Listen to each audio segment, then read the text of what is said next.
So the first thing is that at Chopard, since we started the LUC in 1996, we've been quite attracted by the Poinçon de Genève because it's one of the important benchmarks in the watch industry in terms of quality to achieve as well as tradition to meet. So since 1997, which is to say 1 year after we started the LUC, we've been able to make our first movement, which was with the Geneva Seal, the Poinçon de Genève.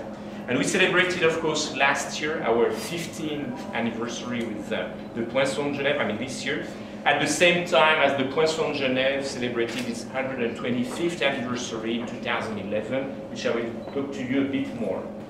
So you see the different movements that Chopard has made over the years, which were approved by the Geneva Seal. So we started with the LUC 9601L, which is a variation of our 96 movement.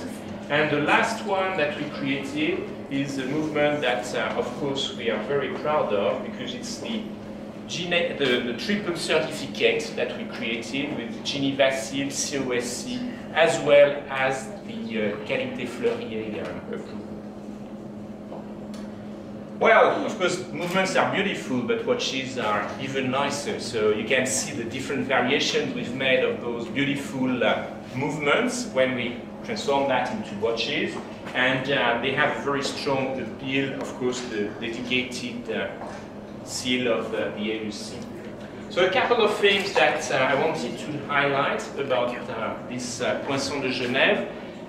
There were historically 12 different criteria to meet to have the Geneva Seal. Of course, one of them is the assembling of the movement and the regulation of the movement in the Canton de Genève if you wanted to get the Geneva Seal. The Geneva Seal being a seal which is given by the Geneva government. It's something which is official, that doesn't belong to any brand. So here on the left side, you see the finishing of the movement, which is without the Geneva Seal, and the second one here with the Geneva Seal. So you see some differences in the finishing. Here all the steel parts are chamfered, not there. Here you see the escapement is of course very different, as well as the regulation of the movement. So it's quite interesting. I mean, look at these different points that we are making here. It's very traditional, I was mentioning, whereby you do a lot of work in terms of polishing, of I would say fine finishing of the movement. So all the screws head, for instance, are polished.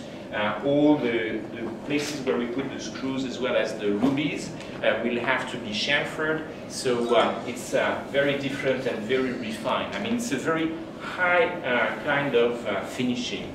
And we estimate on our side that it takes about 40% more time to make a movement which will be approved by the Geneva Seal than a movement which does not. So these are a couple of the different criteria that we have met here with that movement, and which are summarizing the main aspect of the differences of the Geneva Seal.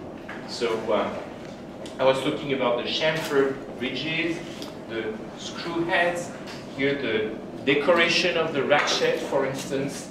Here, of course, the jewels, rubies, which are used for that purpose. And the escapement wheel, which is different from the regular movement.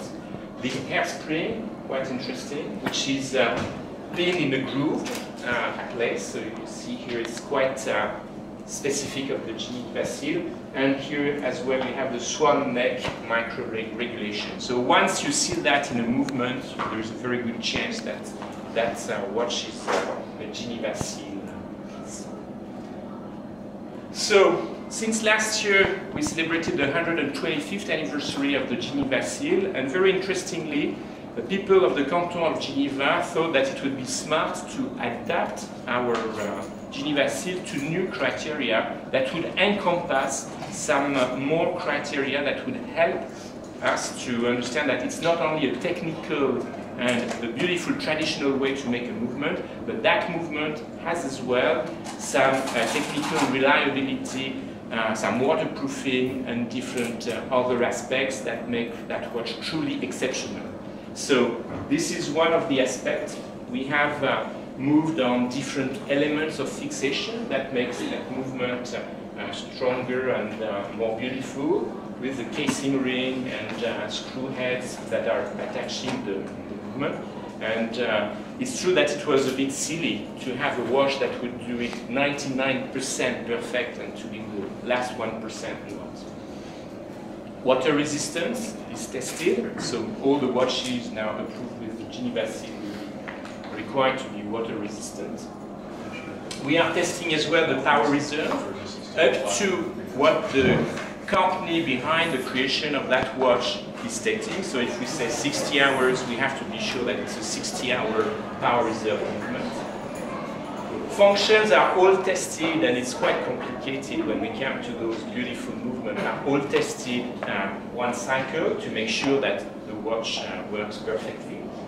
And last but not least, we have a running test, which is somehow testing the durability and the precision of the watch. I mean, just a small parenthesis that Chopard, all our Geneva Seal approved watches do get as well the COSC. And we've always made sure that we would get the two criteria. Just to show you a few of our present collections. So I was mentioning the fact that we've always put our watches that have been approved by the Geneva Seal with COSC. But since last year, you know that we've done something quite specific. We've been the first one to manage to create a watch that got the free certification, COSC, Geneva Seal, as well as the Qualité Fleurier. And we tried to make it on a watch which was a very difficult challenge for us, not just a regular watch, it was with the tourbillon. And you understand very well that when it comes to get the Qualité Fleurier on the tourbillon, it's quite exceptional. Especially when you have that test of chronofiable, where you have to drop the watch from 1 meter onto a hard surface. So here, a beautiful picture of that triple certificate, which is presented here in one of our showcases. It's a limited edition of 100 pieces. Here, one of our proud execution, which is this beautiful watch that we call the all-in-one, that was created at the occasion of our 150th anniversary, and which is historically the watch the most complicated that Chopard has ever done. You see here, this complication has 516 different parts that are put together, and we finished it, of course, with a beautiful Geneva Seal finish. So here's some close-up of that amazing movement. And now another watch that was created for the 150th anniversary, which is the tribute, and you have one of the pieces here that you can have a look at. It's a beautiful piece that is as well a pocket watch and a wristwatch, together with that beautiful finish of the Geneva Seal.